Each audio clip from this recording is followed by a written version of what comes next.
प्यारे छात्रों, आज के इस सेशन में आप सभी लोगों का बहुत बहुत स्वागत है। उम्मीद करते हैं आप सभी लोग अच्छे होंगे। चलिए इसी के साथ आज की इस वीडियो की शुरुआत करते हैं। आज की इस वीडियो में टेस्ट सीरीज 4 की बात कर रहे हैं। किसकी बात कर रहे हैं? टेस्ट सीरीज 4, जो बिहार स्टेट का टेस्ट सीरीज 4 की बात कर रहे हैं। इससे पहले 3 टेस्ट सीरीज और प्रीवियस ईयर का क्वेश्चन जो है वो दे चुके हैं। तो आज हम चौथे टेस्ट सीरीज पे हैं और चौथा आप लोग को वीडियो दे रहे हैं। इससे पहले 3 दे चुके हैं जो हमारे प्लेलिस्ट में है, आप वहां से जाके उसे देख सकते हैं। वहां से जाकर आप उसे पढ़िए। अभी तक जो बच्चे हैं इस टेस्ट सीरीज पे, बहुत सारे बच्चे ने बहुत अच्छे कमेंट दिए और कई बहुत ही पॉजिटिव रिजल्ट आया। इसी तरह से आपका अगर साथ रहा, सपोर्ट रहा, तो बहुत जल्द हम आप लोग को डिजिटल बोर्ड के माध्यम से आप लोगों को क्लास देंगे और बिल्कुल फ्री और कंसेप्चुअल देंगे। ऐसा नहीं कि फ्री क्लासेस वहां आप लोगों को हम प्रोवाइड कराएंगे। चलिए आगे बाकी विशेष तो जब क्लास पे आएंगे तब बात करेंगे, ऐसे अभी कहने का मतलब नहीं है। चलिए आते हैं क्वेश्चन की तरफ। पहला क्वेश्चन आप लोग को दे रहे हैं। पहला क्वेश्चन मेरा है टेस्ट सीरीज 4। आपने देखा टेस्ट सीरीज 4 है, इससे पहले 3 देख चुके हैं। आइए मेरा पहला क्वेश्चन है। पहला क्वेश्चन करा है, मादा पशु में बच्चे पैदा होते समय कौन सा हार्मोन अधिक सक्रिय होता है? कौन सा हार्मोन अधिक सक्रिय होता है? तो ऑक्सीटोसिन। सबसे अधिक सक्रिय कौन सा होता है? ऑक्सीटोसिन होता है। क्या होता है? Oxytocin. Option B is right answer. चलिए अगले प्रश्न की तरफ बढ़ेंगे। अगला प्रश्न मेरा करा सेकंड नंबर मेरा क्वेश्चन करा है, कौन सी नस्ल संसार में सबसे अधिक दूध उत्पादक है? कौन सी नस्ल है जो सबसे अधिक दूध का उत्पादन करता है? तो हो जाएगा होल्स्टीन फ्रीजियन जो है सबसे अधिक दूध का उत्पादन करता है। Option D is right answer. चलिए अगले प्रश्न की तरफ बढ़ते हैं। अगला प्रश्न मेरा कह रहा तीसरा नंबर,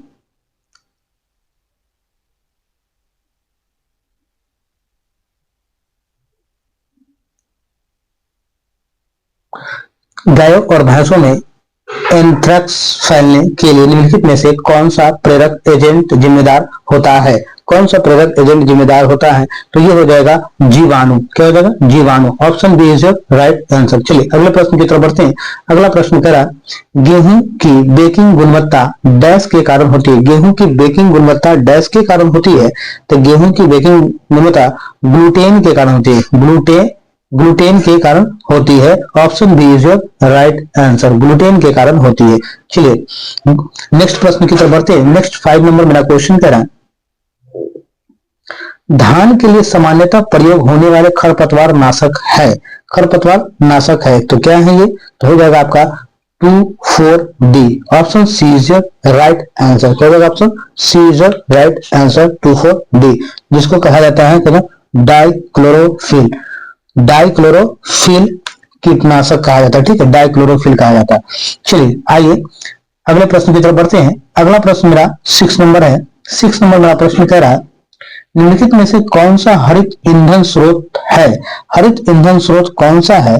तो हरित ईंधन स्रोत करंज आपका हरित ईंधन स्रोत है। भविष्य का डीजल है और ये भविष्य का, इसको जानते क्या कहता है? करंज को भविष्य का डीजल कहा जा रहा है, करंज को। चलिए आइए आगे की तरफ चलते हैं।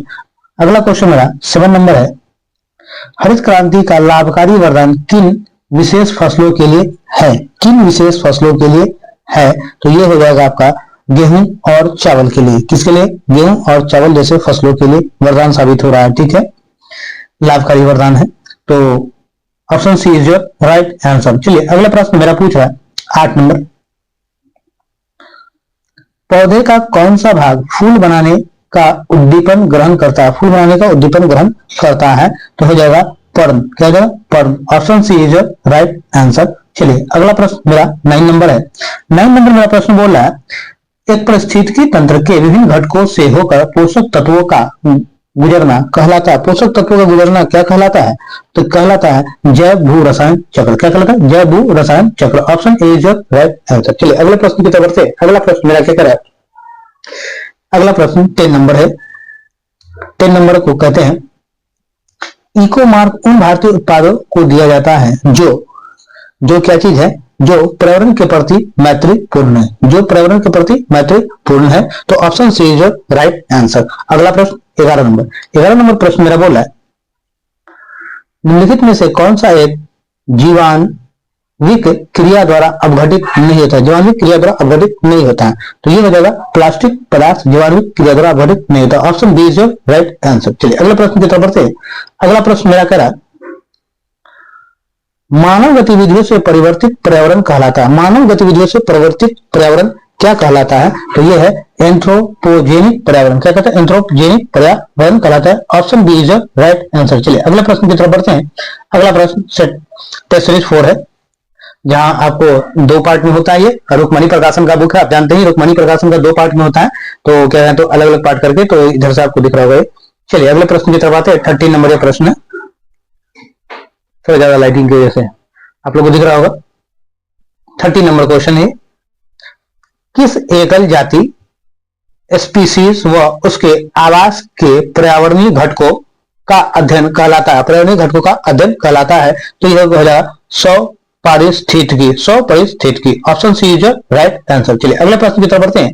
अगला प्रश्न मेरा 14 नंबर है, भूकंप के केंद्र के ठीक ऊपर पृथ्वी की सतह पर स्थित बिंदुओं को कहते हैं, स्थित बिंदुओं को क्या कहते हैं? स्थित बिंदुओं को अधिकेंद्र कहते हैं।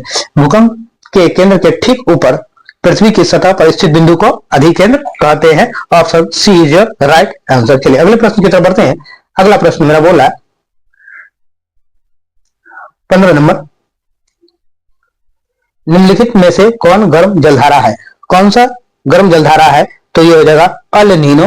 Option D is your right answer. El Nino एक गर्म जलधारा है। चलिए अगले प्रश्न की तरफ बढ़ते हैं। अगला प्रश्न मेरा कह रहा, चावल उत्पादन में विश्व के प्रथम स्थान किस देश का है? चावल के उत्पादन में विश्व का प्रथम स्थान किस देश का है? तो ये हो जाएगा चीन। चावल के उत्पादन में चीन ऐसा देश है जो सबसे ज्यादा चावल का उत्पादन करता है। तो option A is your right answer. चलिए अगले प्रश्न, प्यारे छात्रों चलिए नेक्स्ट क्वेश्चन की तरफ चलते हैं। नेक्स्ट क्वेश्चन करा, किस ग्रह के घूर्णन की दिशा, किस ग्रह के घूर्णन की दिशा पूर्व से पश्चिम की ओर है? तो शुक्र की घूर्णन की दिशा पूर्व से पश्चिम की ओर है। Option B is right answer. यह एक ऐसा ग्रह है जिसकी घूर्णन की दिशा पूर्व से पश्चिम की ओर है। बाकी सभी ग्रह की दिशा वो पश्चिम से पूर्व की ओर जाती है। सभी ग्रह जो है पश्चिम से पूर्व की ओर जाती है। शुक्र ग्रह ही एक ऐसा ग्रह है जो पूर्व से पश्चिम की ओर जाती है। Option B is right answer. चलिए अगले प्रश्न की तरफ, सूर्य और पृथ्वी के बीच चंद्रमा आ जाने में से कौन सी घटना होती है? सूर्य और पृथ्वी के बीच, देखिए सूर्य और पृथ्वी के बीच में कौन आ गया? ये चंद्रमा बीच में आ गया। ठीक है, जैसे ही चंद्रमा बीच में आया तो सूर्य ग्रहण लग जाएगा। ठीक है, चंद्रमा बीच में आया तो सूर्य ग्रहण लग जाएगा। और सूर्य और पृथ्वी के बीच में, सूर्य और पृथ्वी के बीच में चंद्रमा आ जाए, सूर्य और पृथ्वी के बीच में, सूर्य और पृथ्वी के बीच में चंद्रमा आ गया तो क्या लग गया? सूर्य ग्रहण लग गया। ठीक है, अब वही देखिएगा, अब सूर्य और चंद्रमा के बीच में, सूर्य और चंद्रमा के बीच में कौन आ जाए? पृथ्वी आ जाए। बीच में पृथ्वी आ जाए तो कौन सा ग्रहण लगे? तो चंद्र ग्रहण लगेगा। इसलिए आपको ध्यान रखिएगा, इसमें कंफ्यूज मत होइएगा। जब चंद्रमा बीच में आएगा तो सूर्य ग्रहण लगेगा और पृथ्वी बीच में आएगा तो चंद्र ग्रहण लगेगा। चलिए अगले प्रश्न की तरफ बढ़ते हैं। अगला प्रश्न मेरा है 18 नंबर हो चुका है, 19 नंबर प्रश्न की ओर बढ़ते हैं। 19 नंबर प्रश्न मेरा कह रहा,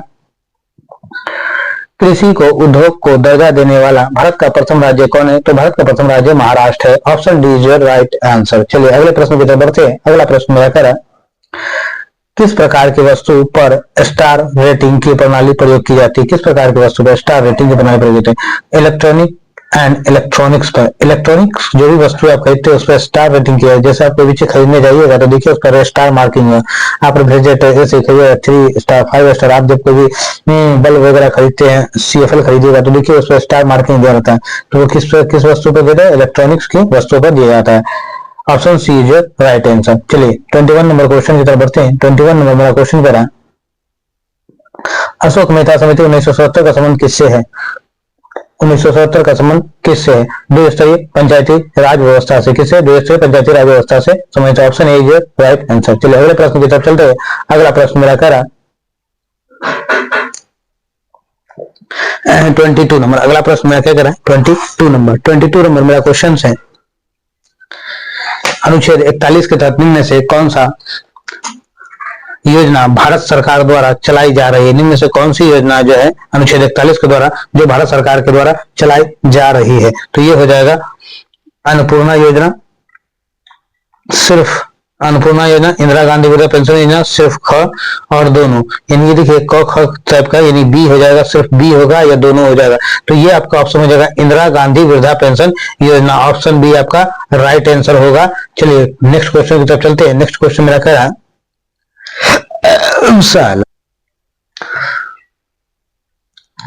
नेक्स्ट क्वेश्चन है, काला पानी कहां अवस्थित है? काला पानी कहां अवस्थित है? तो ये काला पानी जो है आपका उत्तराखंड में अवस्थित है। कहां अवस्थित है? उत्तराखंड में काला पानी अवस्थित है। भारत और नेपाल के बीच क्या विवादित सीमा पर है? ये भारत और नेपाल के बीच का क्या है? विवादित सीमा भी है, जिसको काला पानी जगह को भारत और नेपाल के बीच में।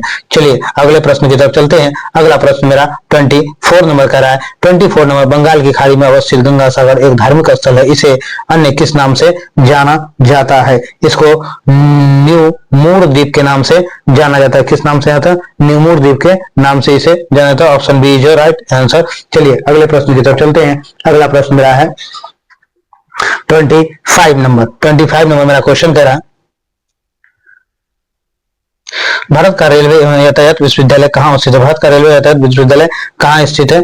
तो ये हो जाएगा आपका ऑप्शन बी, बड़ोदरा में स्थित है। Option B is right answer. चलिए अगले प्रश्न की तरफ चलते हैं। अगला प्रश्न 26 नंबर, संविधान की संकल्पना का उद्भव सबसे पहले कहाँ हुआ था? संविधान की संकल्पना का उद्भव सबसे पहले कहाँ हुआ था? तो ये जो संयुक्त राज्य अमेरिका में। कहाँ हुआ था? संयुक्त राज्य अमेरिका में। Option C is right answer. चलिए अगले प्रश्न की तरफ चलते हैं। अगला प्रश्न मेरा कह रहा है 27 नंबर, प्रथम अधिनियम जिसके अंतर्गत अपने अंतःवाही समूह का सदस्य न होने वाले व्यक्ति के साथ विवाह की अनुमति प्रदान करने वाला था, विवाह की अनुमति प्रदान करने वाला था, तो ये हो जाएगा आर्य समाज विवाह वैधता अधिनियम। आर्य समाज विवाह वैधता अधिनियम। Option D is right answer. चलिए अगले प्रश्न की तरफ चलते हैं। अगला प्रश्न मेरा कह रहा, संयुक्त राज्य महासभा मानव अधिकारों की विश्वव्यापी घोषणा कब स्वीकृत की है? तो ये कब स्वीकृत की है? तो ये हो जाएगा आपका 10 दिसंबर 1948 को स्वीकृत की है। Option B is your right answer. चलिए अगले प्रश्न की तरफ चलते हैं। अगला प्रश्न मेरा कह रहा,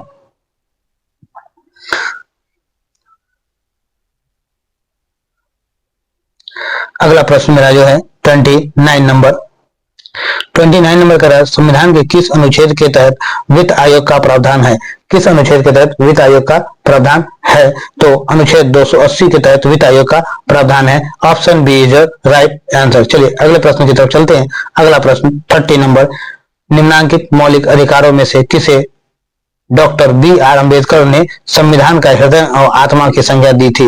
किसे संविधान का हृदय आत्मा की संज्ञा दी थी? तो संवैधानिक उपायों का अधिकार, संवैधानिक उपचारों का अधिकार को भारतीय संविधान का हृदय आत्मा कहा जाता है। संवैधानिक उपचारों का अधिकार। Option B is right answer. चलिए अगले प्रश्न की तरफ बढ़ते हैं। अगला प्रश्न 31 नंबर, भारत में सर्वोच्च न्यायालय की स्थापना कब की? भारत में सर्वोच्च न्यायालय की स्थापना कब की गई थी? तो भारत में सर्वोच्च न्यायालय की स्थापना 26 जनवरी 1950 को की गई थी। कब की थी? 26 जनवरी 1950 को। Option B is right answer. चलिए अगले प्रश्न की तरफ चलते हैं। अगला प्रश्न मेरा कह रहा, नबार्ड की स्थापना कब की गई थी? NABARD, नबार्ड की स्थापना कब की गई थी?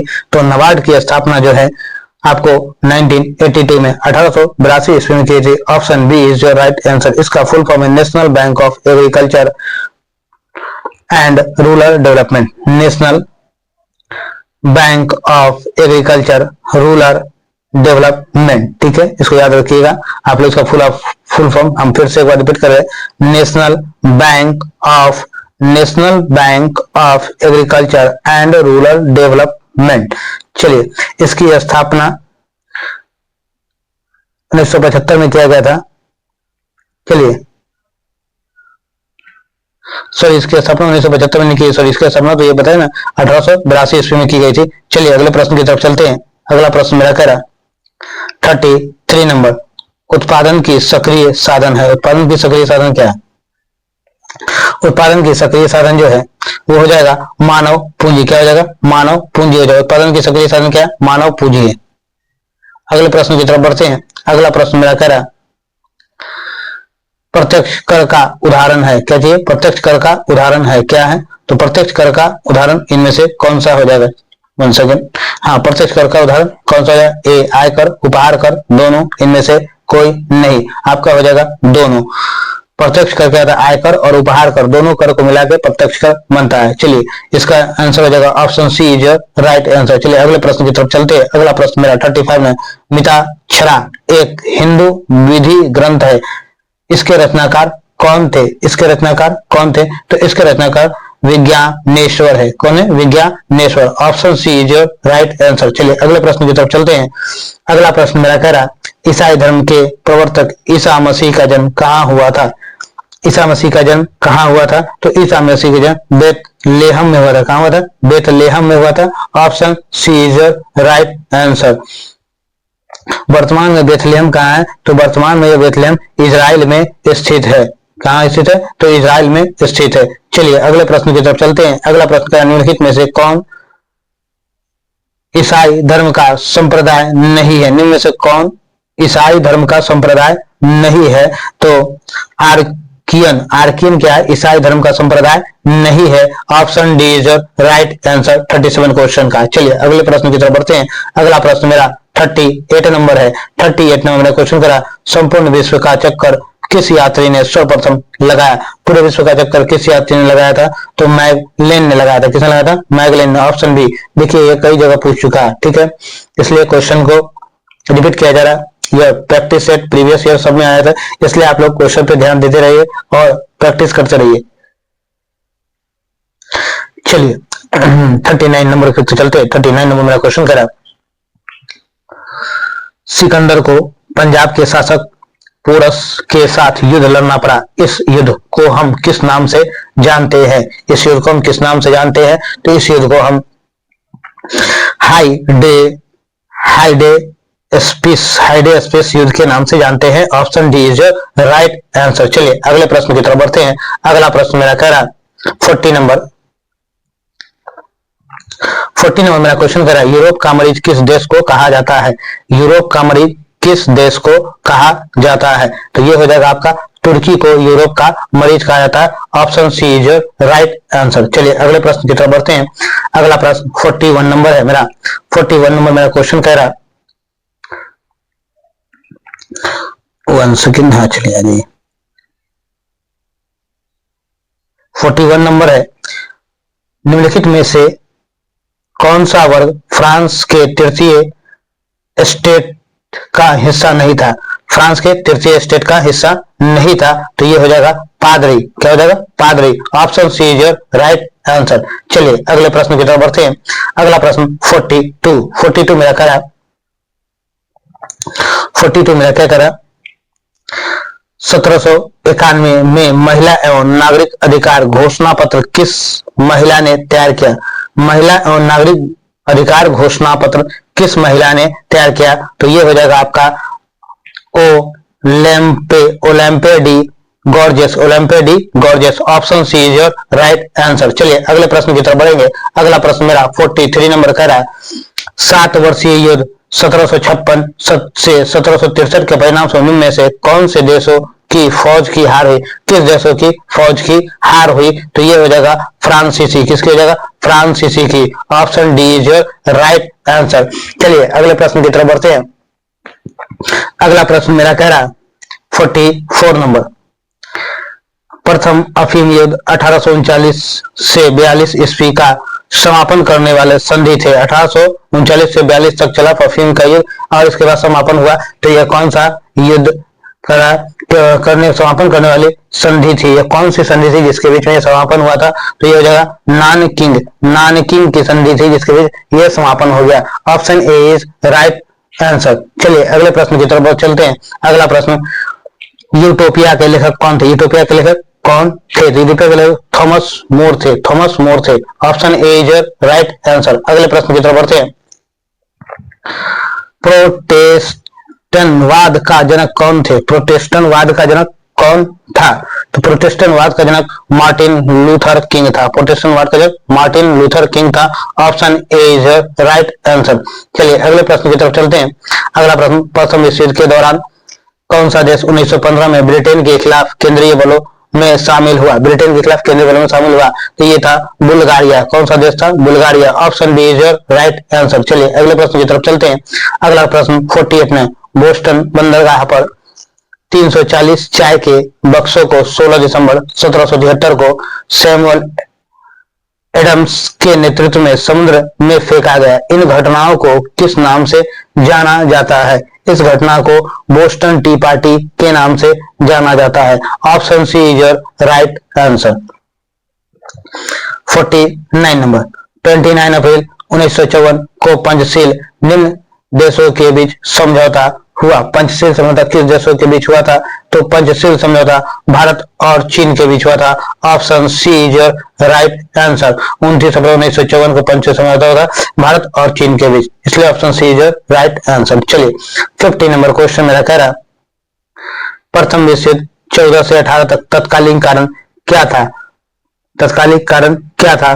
तो फर्डिनेंड की सेरजेवो में हत्या, फर्डिनेंड की सेरजेवो में हत्या कर दी गई थी। फर्डिनेंड की जो है सेरजेवो में सेराजेवो में हत्या कर दी गई थी। ठीक है, यही तत्कालिक कारण था प्रथम विश्व युद्ध का, जो 4 सालों तक 14 से 18 तक चला था। आइए अगला प्रश्न 51 नंबर कह रहा है, औरंगजेब ने किस सिख गुरु की हत्या 1675 ईस्वी में करवाई थी? किसकी हत्या करवाई थी? तो गुरु तेग बहादुर की। किसकी? गुरु तेग बहादुर की हत्या 1675 ईस्वी में औरंगजेब ने करवाई थी। तो option B is your right answer. चलिए अगले प्रश्न की तरफ बढ़ते हैं। अगला प्रश्न 52 नंबर है, निम्नलिखित विद्वानों में से हड़प्पा सभ्यता का सर्वप्रथम खोजकर्ता 1921 ईस्वी में कौन था?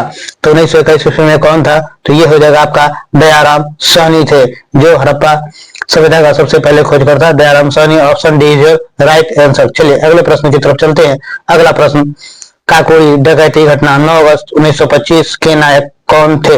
1925 के नायक कौन थे? तो ये हो जाएगा Ram Prasad Bismil. Option A is your right answer. चलिए अगले प्रश्न की तरफ बढ़ते हैं।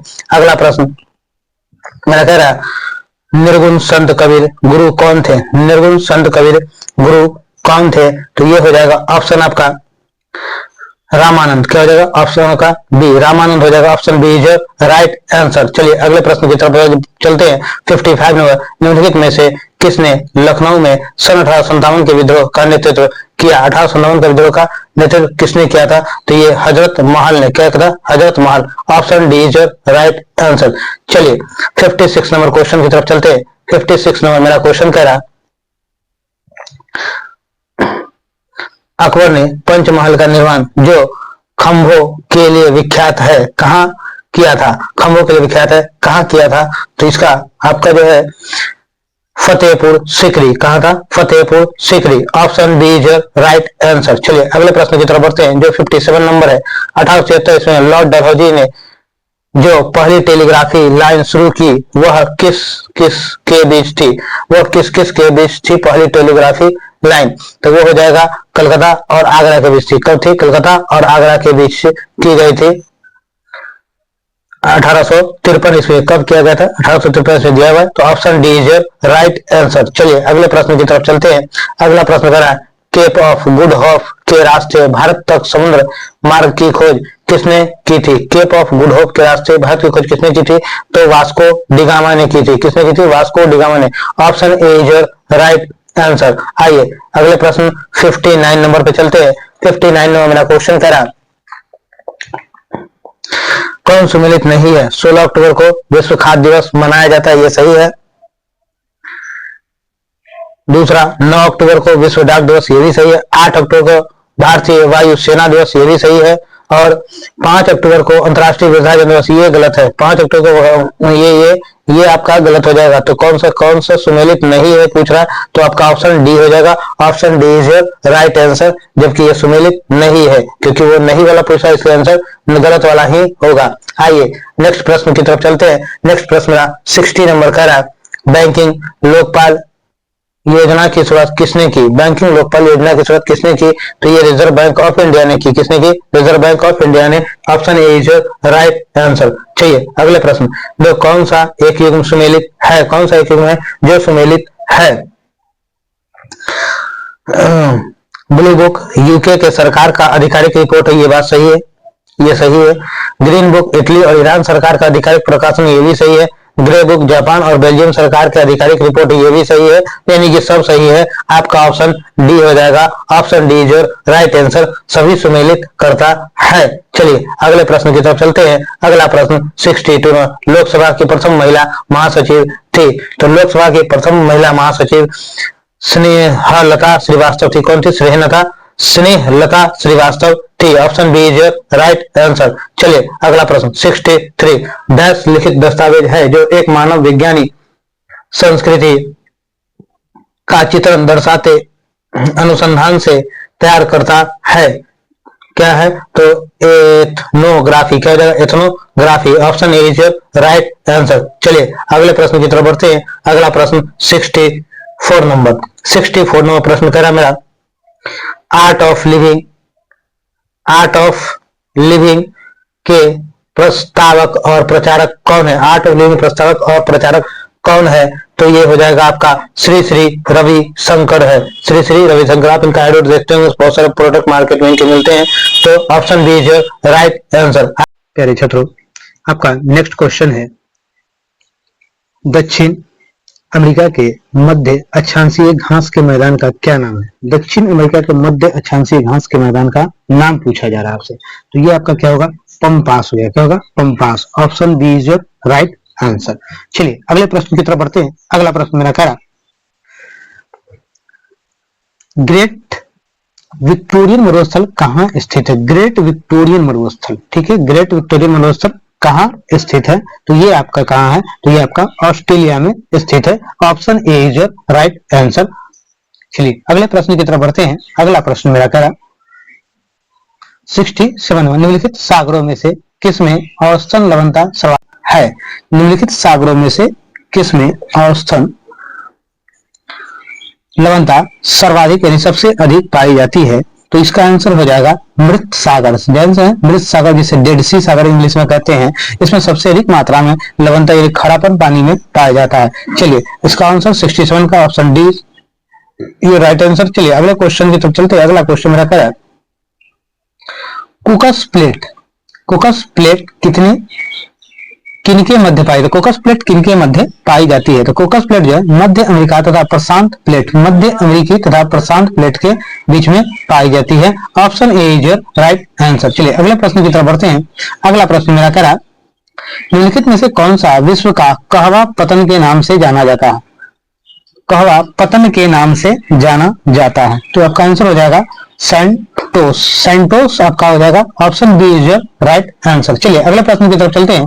अगला प्रश्न मेरा कह रहा, निम्न में से कौन सा एक स्थलरुद्ध देश है? कौन सा एक स्थलरुद्ध देश है? तो स्थलरुद्ध देश किसे कहते हैं? हंगरी को स्थलरुद्ध देश कहते हैं। Option B is right answer. चलिए अगले प्रश्न की तरफ चलते हैं। अगला प्रश्न मेरा कह रहा,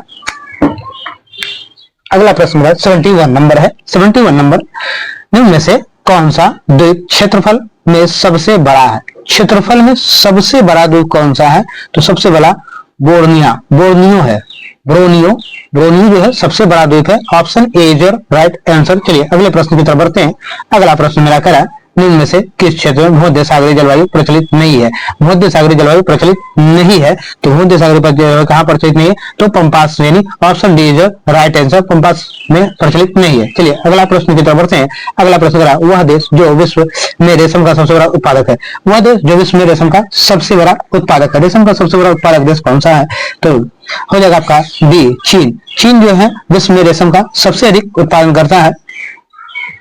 चलिए अगले प्रश्न, अगर आपसे पूछा जाए कि दूसरा स्थान रेशम का किसका है? तो दूसरा स्थान में भारत आता है। दूसरे स्थान में अपना भारत आता है, ठीक है। चलिए पहले स्थान में चीन और दूसरे स्थान में भारत। चलिए अगले प्रश्न की तरफ चलते हैं। अगला प्रश्न मेरा कह रहा है 74 नंबर, संयुक्त राज्य अमेरिका को छोड़कर विश्व में निम्न देशों में से कौन सा देश कच्चे तेल में सर्वाधिक उत्पादन करता है?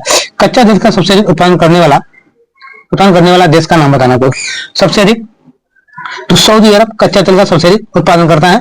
Option C is right answer. चलिए अगले प्रश्न की तरफ चलते हैं। अगला प्रश्न मेरा करा, कौन सा देश भौगोलिक क्षेत्र की दृष्टि से सीमा रहित सबसे बड़ा देश है? भौगोलिक क्षेत्र की दृष्टि से सीमा रहित सबसे बड़ा क्षेत्र है, तो यह हो जाएगा जापान। जापान जो है सीमा रहित है। Option C is right answer. चलिए अगले प्रश्न की तरफ चलते हैं। अगला प्रश्न मेरा बोला, सर्वाधिक उत्तरी दक्षिणी अक्षांशीय लंबाई वाला सीमा वाला देश है। सर्वाधिक उत्तरी दक्षिणी अक्षांशीय लंबाई वाली सीमा वाला देश कौन सा है?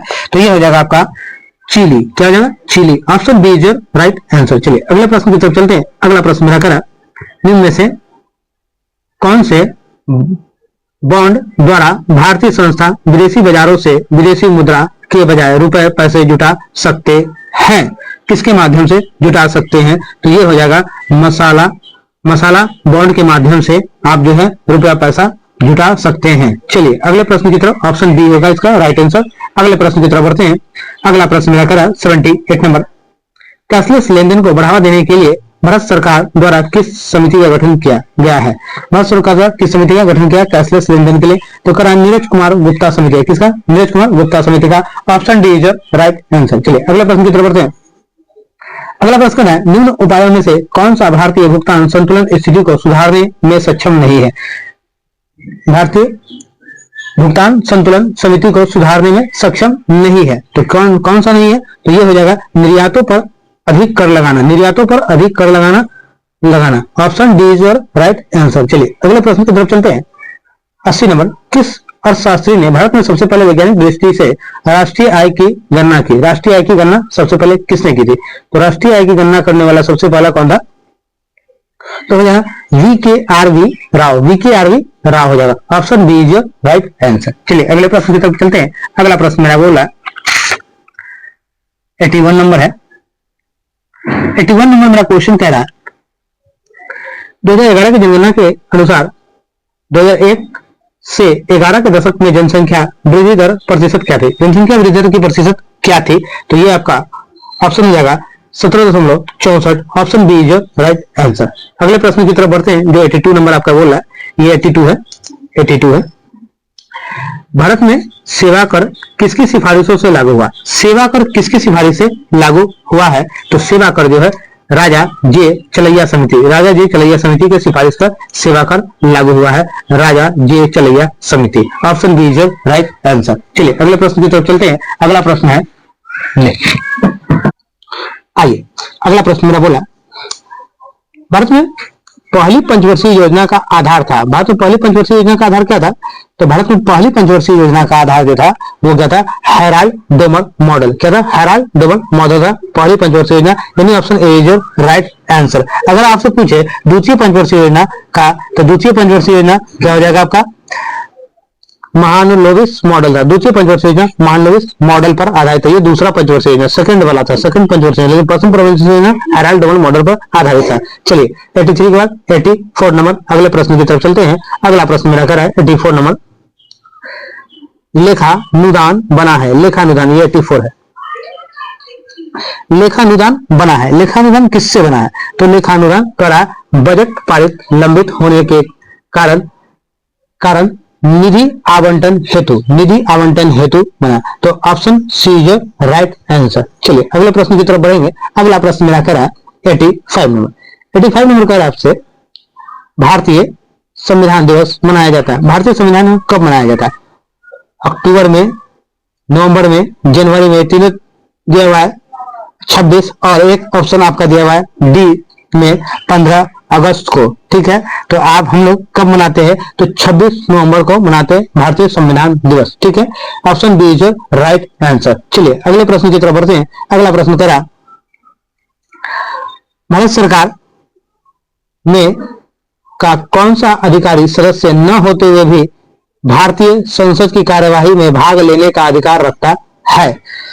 भाग लेने का अधिकार रखता है। तो आपका आंसर हो जाएगा ये अटॉर्नी जनरल। क्या होगा? Attorney general. Option B is right answer. चलिए अगले प्रश्न की तरफ बढ़ते हैं। अगला प्रश्न 87 नंबर। 87 नंबर क्वेश्चन कर आपको, भारतीय संविधान के भाग 4 में दिए गए निर्देशित सिद्धांतों में से निम्न में से कौन सा सूचीबद्ध है? कौन सा सूचीबद्ध है? तो कह रहा समान नागरिक संहिता, समान कार्य के लिए समान वेतन, छोटे परिवार का मानदंड, प्राथमिकता स्तर पर मातृभाषा शिक्षा। देखिएगा इसके लिए करा दूसरा ऑप्शन बी आपका इस राइट आंसर हो जाएगा। पहला और दूसरा सही होगा। समान कार्य के लिए समान वेतन, जितना काम करे उतना पैसा आपको मिलेगा। और समान नागरिक संहिता यानी समाज में आपको समान नागरिक संहिता आपको देना चाहिए। यह भाग अनुच्छेद 4 के निर्देशित सिद्धांतों में कहा गया है। तो ऑप्शन बी जो राइट आंसर होगा। ठीक है, ये और बी दोनों सही होगा। चलिए 87 के बाद आते हैं 88 में। तो 88 क्वेश्चन है, उन मौलिक अधिकारों का चयन करें जो भारतीय नागरिकों को प्राप्त है परंतु गैर नागरिकों को नहीं है। भारतीय नागरिकों को प्राप्त है लेकिन गैर नागरिकों को प्राप्त नहीं है। तो भाषण एवं व्यक्ति की स्वतंत्रता, ये बात सही है। कानून के समक्ष समानता, ये बात भी सही है। अल्पसंख्यकों का अधिकार, ये बात भी सही है। जीवन और स्वतंत्रता का संरक्षण, लेकिन इसमें एक बात पॉइंट जो जुड़ा गया, उन मौलिक अधिकार जो भारतीय नागरिकों को प्राप्त है परंतु गैर भारतीयों को नहीं। जो गैर भारतीय उसको ये प्राप्त नहीं है, तो वो आपका क्या हो जाएगा, भाषण और व्यक्ति की स्वतंत्रता ये भारतीयों को ये प्राप्त है पहला। और करा अल्पसंख्यकों का अधिकार, ये जीवन की स्वतंत्रता और संरक्षण, आपके पास ये अल्पसंख्यक जो होते हैं इसका अधिकार यहाँ प्राप्त है। तो ठीक है, पहला और तीसरा हो जाएगा। इस कहाँ मिल रहा है पहला तीसरा, तो ऑप्शन ए मिला आपका। Option A is right answer. पहला और तीसरा करा तो ये कहाँ मिला, पहला तीसरा, ऑप्शन ए मिला। Option A is right answer. चलिए अगले प्रश्न की तरफ चलते हैं। अगला प्रश्न मैं बोला 89 नंबर। भारत में ब्लॉक स्तर पर बनी पंचायत समिति केवल है, क्या है? एक सलाहकार निकाय, एक सलाहकार समिति, समन्वय और पर्यवेक्षण प्राधिकारी, प्रशासनिक अधिकारी है, नहीं है वो समन्वय और पर्यवेक्षी अधिकारी है, प्राधिकारी है, समन्वय और पर्यवेक्षी है वो। ठीक है, तो ब्लॉक स्तर जो बनी पंचायत समिति केवल समन्वय और पर्यवेक्षी अधिकारी है। Option C is right answer. चलिए 90 नंबर क्वेश्चन, नेक्स्ट क्वेश्चन की तरफ बढ़ते हैं। एक एमपी की सीट को रिक्त घोषित किया जा सकता है यदि वह सदन से लगातार डैश माह की अवधि तक अनुपस्थित है। कितने महीने तक वह अनुपस्थित रहेगा तो उसको जो है सदन से बाहर किया जा सकता है। तो 2 माह, 6 माह होना चाहिए। ठीक है, 2 माह, सॉरी 2 माह। Option B is right answer. चलिए अगले प्रश्न की तरफ बढ़ते हैं। अगला प्रश्न हो जाएगा, ये 2 माह आंसर होगा इसका, ऑप्शन बी होगा। चलिए अगले प्रश्न की तरफ बढ़ते हैं। अगला प्रश्न 91 नंबर है मेरा। 91 नंबर मेरा क्वेश्चन कह रहा, उच्चतम न्यायालय की व्यवस्था के अनुसार निजी भवनों के ऊपर राष्ट्रीय झंडे को फहराना डैश के तहत नागरिकों का मौलिक अधिकार है। मौलिक अधिकार है, ये किसके तहत है? तो ये जो है अनुच्छेद 19(1)(a) के तहत है। भारतीय संविधान के अनुच्छेद 19(1)(a) के तहत है। Option B is right answer. चलिए अगले प्रश्न की तरफ बढ़ते हैं। मिलान करना है, यानी मैच द फॉलोइंग है। मैच द फॉलोइंग करा, मैच द फॉलोइंग को मिलाना। ठीक है, करा संघ सूची। संघ सूची कहाँ के थे? तो 97 प्रविष्टियां संघ सूची में कितनी है? तो 97 प्रविष्टियां हैं। राज्य सूची में कितनी है? तो राज्य सूची में 66 प्रविष्टियां हैं और समवर्ती सूची में 47 प्रविष्टियां हैं। देखिएगा इस तरह का ऑप्शन इस चारों में से कौन सा मिल रहा है? पहला, दूसरा, तीसरा रहा। यह पहला का पहला, तो ये तो सही हो गया। बी का तीसरा, देखिएगा बी का तीसरा यानी 66 प्रविष्टियां, ये भी सही हो गया। अब करा समवर्ती सूची 47 प्रविष्टियां यानी सी, यानी option D is right answer होगा 92 का। चलिए अगले प्रश्न की तरफ बढ़े। अगला प्रश्न मेरा बोला, एक नया राज्य बनाने में संवैधानिक संशोधन के लिए कैसा बहुमत चाहिए? एक नया राज्य बनाने में संवैधानिक संशोधन के लिए कैसा बहुमत चाहिए? तो ये हो जाएगा साधारण सा बहुमत चाहिए, क्योंकि जाहिर सी बात है जनता का बहुमत चाहिए, साधारण बहुमत की आवश्यकता होती है। चलिए अगले प्रश्न की तरफ चलते हैं। अगला प्रश्न मेरा करा 93 नंबर। 93 नंबर हो चुका, 93 का आंसर होगा साधारण। अगले प्रश्न की तरफ बढ़ते हैं। 93 का 94 नंबर। 94 नंबर प्रश्न आपको बता रहा है, भारतीय संविधान के प्रस्तावना में समाजवादी शब्द किस संशोधन के तहत जोड़ा गया? समाजवादी शब्द किस संशोधन के तहत जोड़ा गया था? तो 42वें संविधान संशोधन अधिनियम के तहत जोड़ा गया। एक बात और याद रखिएगा, जोड़ने का काम जब भी होगा, प्लस का काम जब भी होगा तो 42 में, और हटाने का काम जब भी होगा तो 44 में होगा। ठीक है, यानी हटाना यानी घटाना, हटाना मतलब घटाना, हटाना यानी कि घटाना, तो घटाना कहाँ? 44 में, और जोड़ना कहाँ? 42 में। तो 94 का option B is right answer हो रहा, क्योंकि इसमें किस शब्द संशोधन के तहत जोड़ा गया यानी 42 में। ठीक है, हटाया जाता तो 44 में, जोड़ने का काम, ऑप्शन ए। अगले प्रश्न 95 में, संसद के दोनों सदनों के समक्ष वार्षिक वित्तीय विवरण किस अनुच्छेद के अंतर्गत प्रस्तुत किया जाता है? किस अनुच्छेद के तहत प्रस्तुत किया जाता है? तो ऑप्शन हो जाएगा अनुच्छेद 112। Option B is right answer. चलिए अगला प्रश्न मेरा करा प्रजाति भेदभाव किसका उल्लंघन है? प्रजाति भेदभाव किसका उल्लंघन है? तो ये हो जाएगा सामाजिक समानता एवं सामाजिक न्याय सिद्धांत का, सामाजिक समानता सामाजिक न्याय सिद्धांत का। Option D is right answer. चलिए 97 की तरफ चलते हैं। इनमें से गलत बयान कौन सा है? इसमें से गलत बयान आपको बता देना है कि इसमें से गलत कौन सा है इस चारों ऑप्शन से। ठीक है, आइए चारों से गलत कौन सा होगा, थोड़ा नीचे करें। तो इस चारों में से हम लोग जरा देख ले। पहला करा, लोकतंत्र में सामाजिक विभेदों का राजनीतिक पर अवश्य प्रभाव पड़ता है। लोकतंत्र में सामाजिक विभेदों के आधार पर देशों को खंडित करने में सहायक होता है। लोकतंत्र को सामाजिक विभेद से उत्पन्न समस्याओं को हल करने ढूंढने सबसे अच्छा तरीका है माना जाता है। अब कह लोकतंत्र में विभिन्न समुदायों में अपनी मांगों को शांतिपूर्ण तरीके से शासन के समान उपस्थित कर सकते हैं। देखिएगा ये करा, लोकतंत्र में सामाजिक विभेद के आधार पर देशों को खंडित करने में सहायक होता है। Option B is right answer है। अगले प्रश्न की तरफ चलते हैं जो मेरा 98 नंबर क्वेश्चन है। 98 नंबर क्वेश्चन का किस राज्य की विधानसभा में अधिकतम सदस्य कितने हो सकते हैं? किसी राज्य की विधानसभा में अधिकतम कितने सदस्य हो सकते हैं? तो अधिकतम सदस्य 500 हो सकते हैं, इससे ज्यादा नहीं हो सकता है। चलिए अगला प्रश्न 99 नंबर करा, सांप्रदायिकता का सही अर्थ क्या है? सांप्रदायिकता का सही अर्थ क्या है? अपने धर्म के सभी धर्मों से श्रेष्ठ समझना, अपने धर्म से सभी धर्म को श्रेष्ठ समझना।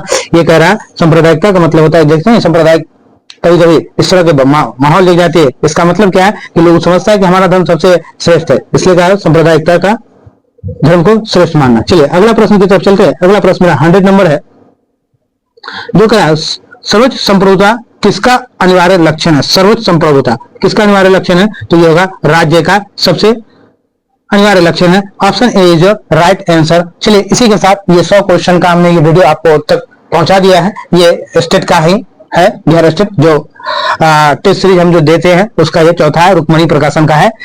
इसी के साथ आप लोग हमारे चैनल से जुड़े रहिए, आप लोग इस चैनल का लाभ उठाइए और बहुत जल्द मैं उम्मीद करता हूं कि आप लोग हमारे चैनल को सब्सक्राइब करेंगे, वीडियो को शेयर करेंगे। तो जहां तक कि हो सकता है मैं बहुत जल्द आप लोगों को बीच डिजिटल बोर्ड पे आप लोगों को ये सोशल साइंस तो पढ़ाऊंगा ही, साथ में साथ आप लोग को फ्री में मैथ क्लासेस भी मैं दूंगा। चलिए मिलते हैं फिर नेक्स्ट वीडियो।